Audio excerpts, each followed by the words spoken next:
Tony Wright is the National Affairs Editor of The Age. He joins us now to review the week in politics. Tony, good morning.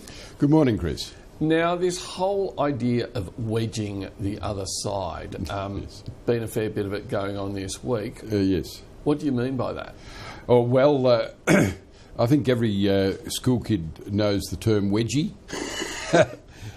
It's essentially one side trying to ram the other one into a position where they can't really easily extricate themselves, providing as much hurt as possible on the way through, and forcing the other side to look at itself, question itself, and try to work out where the next tactic comes from so they don't lose too much traction. Now, Labor has been doing its utmost to avoid being wedged on national security. It hasn't let a cigarette paper get between it and the government, yet the government seems to have one element of the government seems to have wedged the other. Via leaks. Well, obviously when a government is not all that unified on big issues, then those sort of things can cause some great problems. And when Tony Abbott and some of his confreres decided to go all the way on national security vis-a-vis citizenship and suggest that it might be a bad idea to take a person's citizenship who's been found to have or been seen to be a terrorist or otherwise, even if they don't have any citizenship in another country. That was a move too far, quite clearly, for those with any knowledge at all of the law. And of course people like Malcolm Turnbull, who is a lawyer, and George Brandis, who's a lawyer, and various others Julie Bishop were quite appalled by this, and it became such an issue within Cabinet that it actually leaked verbatim, as we know, and has caused the government endless problems all week. And you suspect some of the motivation behind, say, Peter Dutton and Tony Abbott in pursuing that line was to push the debate so far that it would, if you like, wedge Labor, that they wouldn't be able to wear it? Well, I think that's probably quite right, but I also think that they hadn't thought it through far enough. They must have had a bit of a rethink when the question of how the High Court would handle this, or our international treaties. You can't leave somebody stateless. But hang on a moment. They did consider it. Yes, indeed. And in the end, Cabinet stepped back from it. Yeah. Then, though, with all these leaks, you had the peculiar situation of the backbench then going, hang on, no, go for it. Of course. Well, when you're on the backbench and you're out there in your electorates, you can never go too hard on national security. That's what a lot of backbenchers feel.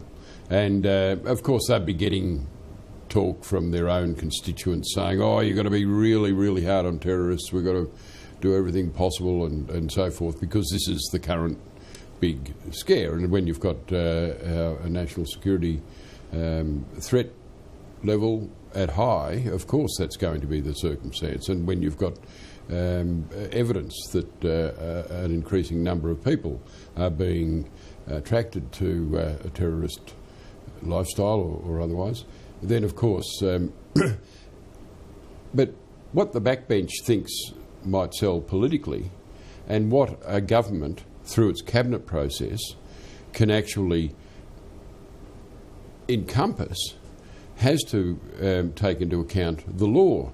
And as most of those lawyers we were talking about today just then would know, it's the 800th anniversary of the Magna Carta, and we've come a fair way in 800 years on citizenship rights and all the rest of it, and the High Court is very strong on that, plus our international treaties.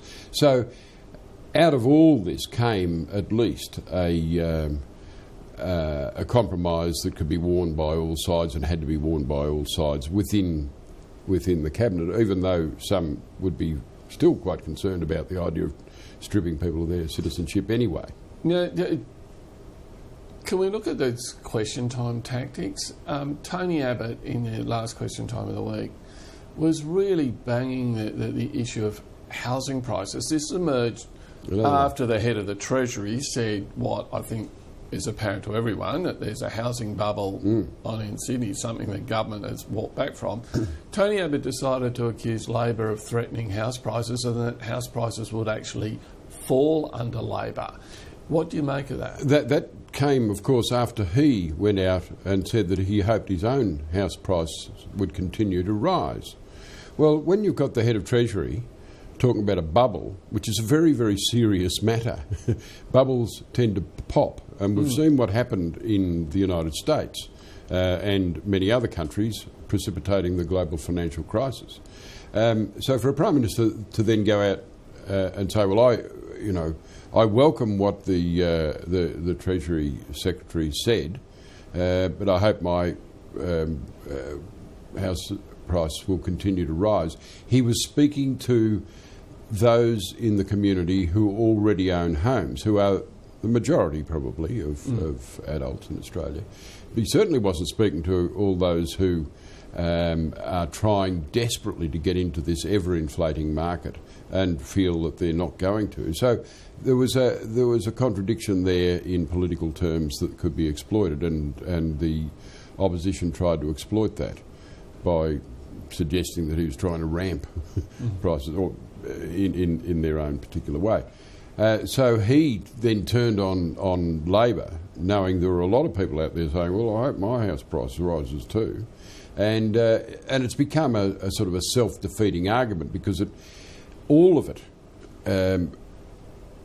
pushes aside the sort of economic imperatives that are being talked about and the social imperatives that were being hinted at by the Treasury Secretary and the Reserve Bank Governor and all the rest of it.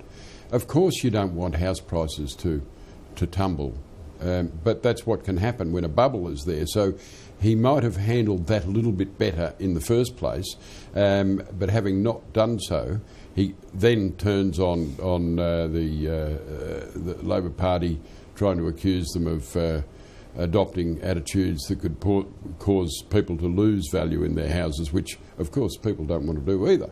So, yeah, it's another wedge. It went absolutely nowhere, really. It's just hot air. Okay. Tony Wright, thanks for taking us through the wedges of the week. Thanks very much, Chris.